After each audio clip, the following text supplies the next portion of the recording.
Hello dear students, welcome you all to the Bishop Academy online classes. Today we understand about the political science chapter 5th for class 9th and the chapter name is working of institution and it is our third part.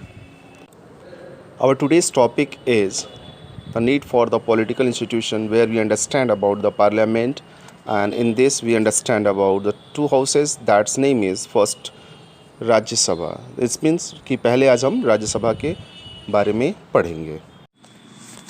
To houses of parliament, तो हम जब बात कर रहे हैं two houses of parliament की, the since the parliaments play the central role in the modern democracy. अगर देखें तो पार्लियामेंट क्या करता है, एक सेंट्रल रोल यानी कि केंद्रीय भूमिका निभाने का काम करता है आज के डेमोक्रेसी में, यानी कि जो भी चीज़ें होती हैं सेंट्रल के मतलब जो पार्लियामेंट होती है उसी के इर्द गिर्द घूमती रहती हैं। The most large countries divide into the two power of a parliament into two parts। तो अगर देखें तो कहता most large countries divide the role and power of the parliament in two parts. तो यात्रा का जो बड़ी कंट्रियां हैं उन्होंने क्या किया, जो रोल और पावर है पार्लियामेंट के उनको दो पार्टों में, दो हिस्सों में डिवाइड कर दिया। These are called the chambers और द हाउसेज। तो इनको हम क्या कहते हैं, चैम्बर या फिर हाउस कहने का काम करते हैं। One house is usually directly elected by the people and exercise the real power on the behalf of the people। तो इसमें से जो एक हाउस होती है उसमें जो लोग इलेक्ट होके आते हैं वो सीधे लोगों के माध्यम से इलेक्ट होते आते हैं और साथ ही साथ वो इलेक्ट होने के बाद जो उसके एग्जैक्ट पावर है, जो उनको पावर दी जाती है, जो लोग इलेक्ट होके आते हैं वो उसको एक्सरसाइज करने का काम करते हैं, उसको प्रैक्टिकली अप्लाई करने का काम करते हैं जिससे वहाँ के लोगों को, जहाँ से वो इलेक्ट होके आते हैं वहाँ के लोगों का इम्प्रूवमेंट हो सके। The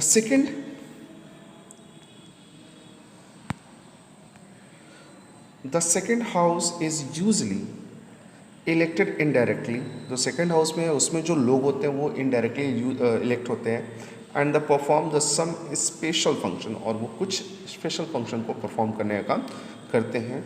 the most common works of the second house is to look after the interest of the various states, regions and और द फेडरल यूनिट्स। तो ये जो हाउसेज होती हैं इनका जो मेन काम होता है वो क्या होता है कि वो जो स्टेट्स होते हैं, अलग अलग स्टेट्स जो हैं उनके इंटरेस्ट को देखने का काम करती है, यानी कि उनके लिए वो क्या कर रही है, किस तरह की प्लानिंग बना रही है, उसमें क्या उनका बेनिफिट हो सकता है, इन तमाम तरह की चीज़ों के बारे में वो डिस्कस करने का काम करती है। अब हम बात करेंगे हाउसेज ऑफ इंडिया के बारे में। तो normally the two houses in India, first Rajya Sabha and second Lok Sabha. तो पहले हम आज पढ़ेंगे राज्यसभा के बारे में। तो नॉर्मली का it is also known as the council of state. इसको काउंसिल ऑफ स्टेट के नाम से भी जाना जाता है। किसको? राज्यसभा को।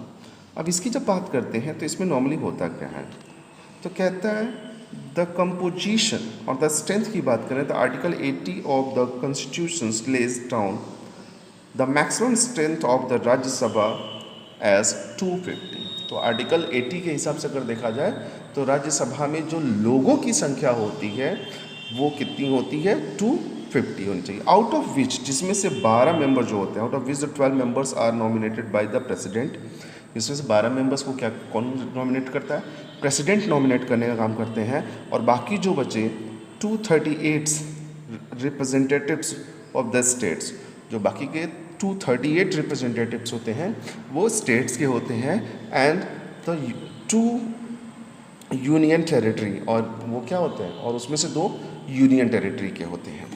अब इसमें यूनियन टेरिटरी जो हमारी अगर बात करें तो जो स्टेट गवर्नमेंट या सेंट्रल जो कहते हैं कि जहाँ प्रेसिडेंट रूल्स वर्क करते हैं, ऐसली उस जगह को हम यूनियन टेरिटरी के रूप में देख सकते हैं, समझ सकते हैं। तो नॉर्मली यहाँ पे आगे ये भी कहता है the present strength of the Rajya Sabha however is 245। आज के टाइम अगर देखें तो 245 राज्यसभा में स्ट्रेंथ है and out of which 233 are representative of the states and the union territory of Delhi and the Puducherry.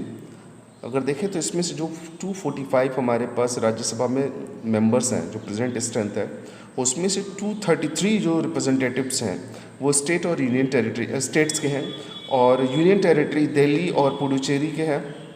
साथ ही साथ इसमें अगर देखें तो 12 are nominated by the president, और 12 जो हैं वो प्रेसिडेंट के थ्रू नॉमिनेटेड हैं।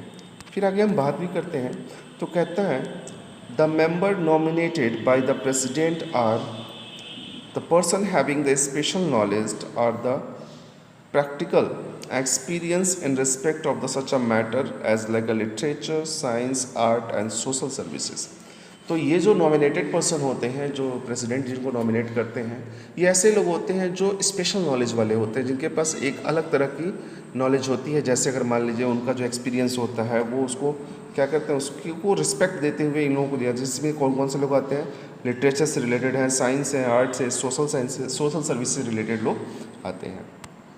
आगे अगर हम बात करते हैं तो नॉर्मली कहता है the representative of the state of a union territory in the Rajya Sabha are elected by the method of direct election. तो यूनियन टेरिटरी ऑफ राज्यसभा की अगर बात करते हैं, इन राज्यसभा या यूनियन टेरिटरी की बात करते हैं, जो भी स्टेट और राज्यसभा से लोग इलेक्टेड रिप्रेजेंटेटिव आते हैं वो डायरेक्टली इलेक्टेड इनडायरेक्ट इलेक्शन के थ्रू होता है। नॉर्मली क्या होता है कि यहाँ पे इसे फिर से समझ लीजिए, the representative of the state and of the union territory in the Rajya Sabha are elected by the method of indirect election।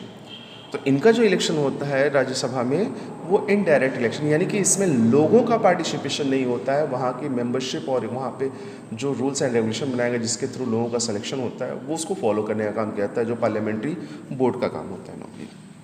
फिर यहाँ पे अगर देखें तो नॉर्मली ये भी चीज़ कही जाती है कि the preceding officers, chairmen and the deputy chairmen, the preceding officers of the Rajya Sabha। देखिए preceding officer क्या है, डिप्टी चेयरमैन की बात करें या चेयरमैन की बात करें तो ये लोग राज्यसभा में जो होता है इसका काम उसको प्रॉपरली सर्कुलेट करने से या प्रॉपरली अच्छे तरीके से चलाने के लिए करते हैं। तो having the responsibility to conduct the proceeding of houses, तो जो चेयरमैन और चीफ चेयरपर्सन होते हैं इन लोगों की अपनी रिस्पॉन्सिबिलिटी होती है कि वो क्या करें, जो असेंबलीज हैं या हाउसेज जो हैं उसको अच्छे से चला सकें। The vice president of India is the ex officio chairman of a Rajya Sabha. अगर देखें तो जो वाइस प्रेसिडेंट ऑफ इंडिया होते हैं वो क्या होते हैं, चेयरपर्सन होते हैं हमारे राज्यसभा के अंदर। Rajya Sabha also the choose from the amongst its member as a deputy chairman, और वो क्या कर सकता है, अपने ही मेंबर में से, राज्यसभा के जो लोग हैं अपने मेंबर्स जो उसके उसी में से किसी को डिप्टी चेयरमैन के रूप में चूज़ कर सकता है। तो इस तरीके से वो क्या होता है, डिप्टी चेयरमैन का जो काम होता है वो क्या होता है कि जो पार्लियामेंट्री प्रोसीजर्स है उसको अच्छे तरीके से रेगुलेट कराना। आगे अगर हम बढ़ते हैं तो हमारा बात होता है क्या, relation between the two houses, दोनों हाउसेस के बीच में क्या रिलेशनशिप है। The council of minister is collectively responsible to Lok Sabha, which means Rajya Sabha cannot make or unmake the government। नॉर्मली अगर देखें तो जो काउंसिल ऑफ मिनिस्टर है, यानी council of minister is collectively the responsible to the Lok Sabha. Lok Sabha के लिए वो क्या है, रिस्पॉन्सिबल है। लोकसभा में जो भी प्रोसीजर होते हैं, जो भी वर्क होते हैं उसके लिए काउंसिल ऑफ मिनिस्टर क्या होता है, रिस्पॉन्सिबल होता है। Which means Rajya Sabha can not make और अनमेक द गवर्नमेंट। तो इसका मतलब ये हुआ कि राज्यसभा में हम गवर्नमेंट को नहीं बना सकते और ना ही गवर्नमेंट को गिरा सकते, यानी कि गवर्नमेंट को खत्म भी नहीं कर सकते। जो हमारी रूलिंग पार्टीज होती है उसका जो रूल करने का प्रोसीजर होता है उसको ओवर नहीं कर सकते। It can how ever exercise control over the government. ये केवल क्या करता है, जो गवर्नमेंट काम करती है उसके ऊपर कंट्रोल करने का काम करता है। And this functions become quite prominent, particularly when the government does not enjoy the majority in the Rajya Sabha। ये अगर देखें तो नॉर्मली क्या करता है कि ये क्वाइट प्रोमिनेंट के रूप में वर्क करता है, यानी बहुत ही न्यूट्रल कह सकते हैं कि रोल के रूप में इसको प्ले करता है। लेकिन ये तब ऐसा होता है जब ये एक्टिव होता है पूरी तरीके से किसी भी चीज़ को लेकर। देखिए सारे काम तो दोनों सभाओं में, जब कोई लॉज वगैरह बनाते हैं तो लोकसभा हुआ हमारा राज्यसभा, दोनों में उसको कहते हैं कि पूरी मेजोरिटी का मिलना ज़रूरी होता है। लेकिन एटलीस्ट यहाँ की अगर बात करें कुछ ऐसी प्रॉब्लम्स आती है जिसमें क्या होती है, जब गवर्नमेंट मेजोरिटी में ही होती तो राज्यसभा क्या करता है, उसको प्रॉपरली मेंटेन करने का काम करता है। जैसे यहाँ से लिखा भी है, द बिकम्स हम the quite prominent, the particularly when the government does not enjoy the majority in the Rajya Sabha। ये क्या होता है, जब मेजोरिटी राज्यसभा में नहीं होती है, जैसे कोई भी लॉ आता है तो दोनों सभाओं में पास होना जरूरी होता है, तो राज्यसभा में नहीं होता है तो उसको क्वाइट कर दिया जाता है, यानी कि वो प्रॉपरली आप कह सकते हैं कि वो अप्लीकेबल नहीं होता। आगे अगर हम देखें तो इसमें कह रहा है कि to resolve deadlock between the two houses in case of ordinary legislation, the constitution provides for the joint sitting of the both houses। कई बार क्या होता है कि the resolve the deadlock between the two houses, क्या होता है दोनों के बीच में जो डेडलॉक होती है, यानी कि पर्टिकुलर पीरियड ऑफ टाइम जो होता है उसके हिसाब से उनको सर्कुलेट करने का काम किया जाता है। कहता है इन केस ऑफ ऑर्डनरी लेजिस्लेशन, जब ऑर्डनरी लेजिस्लेशन होती है यानी कि जब सामान्य सभाएं चलती हैं तो उसमें क्या होता है उनके लिए भी डेडलॉक रखा जाता है। The constitutions provides for the joint sitting of the both houses, तो कॉन्स्टिट्यूशंस में एक फैसिलिटीज़ प्रोवाइड की, जैसे मान लीजिए हमारा कम समय है और बहुत सारी चीज़ों को करना बाकी है और दोनों सभाओं में उसका पास होना जरूरी है, तो इस सिचुएशन में जो कॉन्स्टिट्यूशन से एक फैसिलिटीज़ प्रोवाइड करता है कि हम क्या करें, दोनों यानी राज्यसभा और लोकसभा का एक ज्वाइंट सेशन बुला सकते हैं। The issue in the joint sitting are decided by the majorities of the total members of the both houses present and voting। तो जो इश्यूज होते हैं जिसमें ज्वाइंट असेंबलीज की अगर हम बात करें या ज्वाइंट सिटिंग की बात करें, तो ये दोनों हाउसेस के जो मेंबर्स होते हैं उनके प्रेजेंट से ऊपर डिपेंड करता है वो कितने उसमें प्रेजेंट्स होना चाहते हैं और कितने उसमें वोटिंग करते हैं, यानी कि समझिए एक तरह से वोटिंग कराई जाती है कि कितने लोग मिलके चाहते हैं कि दोनों असेंबलीज को एक साथ बुलाई जाए। The joint sitting is held in the central hall of the parliament house, preside over by the speaker Lok Sabha. तो नॉर्मली कहते हैं joint sitting held by the central hall of the parliament house, जो parliament house का central hall है वहाँ पे joint sitting बुलाई जाती है, over by the speakers of the Lok Sabha के स्पीकर के माध्यम से।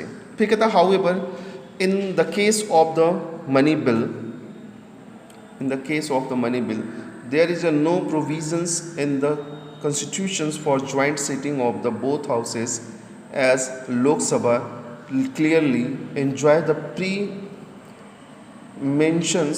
of over the Rajya Sabha in the financial matters। तो नॉर्मली कहता है कि जो मनी बिल वगैरह, in case of money bill वगैरह की अगर बात करें, there is no provision in the constitutions for the joint sittings. तो मनी बिल वगैरह पैसे से के संबंध में अगर कोई ज्वाइंट सेशन बुलाया जाता है तो उसके लिए कोई प्रोविज़न नहीं है, यानी कि जो काम जहाँ होना चाहिए, यानी कि the house of Lok Sabha clearly enjoy the prevalence over the Rajya Sabha. तो जो राज्यसभा है और जो लोकसभा है, तो जिसका जो अपना मैटर्स है वो पूरी तरीके से उसको फाइनेंशियली क्या कर सकता है, उस मैटर को सॉल्व करने का काम कर सकता है, यानी उससे रिलेटेड जो भी मैटर होंगे वो खुद ही सॉल्व करेंगे।